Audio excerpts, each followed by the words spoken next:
कारण या कबूतरखान्याजवळ दंगल नियंत्रण पथक तैनात करण्यात आलंय। आंदोलक आणि दादरकर यांच्यामध्ये होणाऱ्या संघर्षाच्या पार्श्वभूमीवर खबरदारी घेतली जाते। मागच्या 4 दिवसांमध्ये दादरमध्ये आक्रमक आंदोलनं झाली।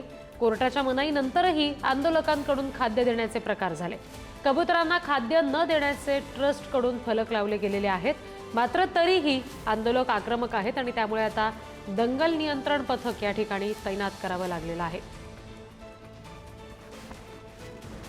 आणखी तपशील आपण घेणार आहोत। प्रतिनिधी धनंजय दळवी सध्या आपल्याशी जोडले गेलेत त्यांच्याकडून। धनंजय, आता नेमकं दादरच्या या कबूतरखान्याच्या परिसरात काय परिस्थिती आहे? हे जे पथक तैनात केलेलं आहे, काय नेमकं त्याचा उद्देश आहे?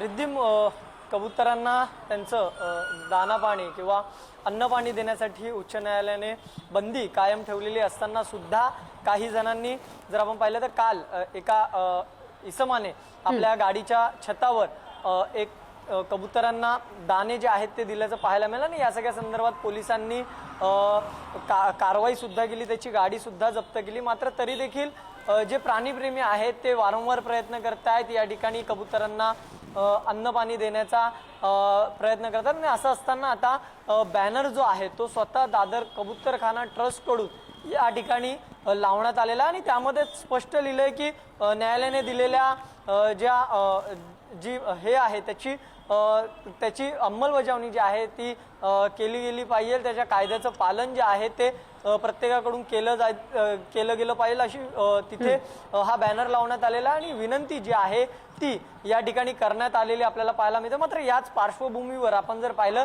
तर आता दादरकर असतील म्हणजे सर्वसामान्य नागरिक असतील, त्याचबरोबर जर आपण पाहिलं तर इथे नागरिक मोठ्या प्रमाणावर येत असतात, त्यामुळे दंगल नियंत्रण पथक जे आहे ते सुद्धा या ठिकाणी तैनात करण्यात आलेलं आपल्याला पाहायला मिळतं। आपण सध्याची ही ताजी दृश्य जर पाहिली तर या ठिकाणी रिद्धी ही ताजी दृश्य एक आजी आपल्याला वृद्ध महिला पाहायला मिळतात, त्या कबुतरांशी संवाद साधतात अशा पद्धतीचं चित्र आहे आणि त्यांना तिथून बाजूला करण्यासाठी सुद्धा दंगल नियंत्रण पथकाचा व्यक्ती बाजूला उभा असलेला पाहायला मिळतो। हे काही पक्षीप्रेमी आहेत, काही जुनी जैन समाजाची मंडळी आहेत, ती या ठिकाणी खाद्यपदार्थ देण्याचा प्रयत्न करतात आणि त्यामुळे त्यांच्यात आणि सर्वसामान्य दादरचे जे रहिवासी आहेत त्यांच्यामध्ये वाद होताना पाहायला मिळाले गेल्या अगदी। आणि हा वाद आणखी विकोपाला जाण्याची शक्यता नाकारता येत नाही धनंजय। हीच गोष्ट लक्षात घेऊन हे पथक या ठिकाणी तैनात केलं असं म्हणायला हरकत नाही। धन्यवाद, ही दृश्य आमच्यापर्यंत पोहोचवलीत, माहिती आम्हाला दिलीत यासाठी।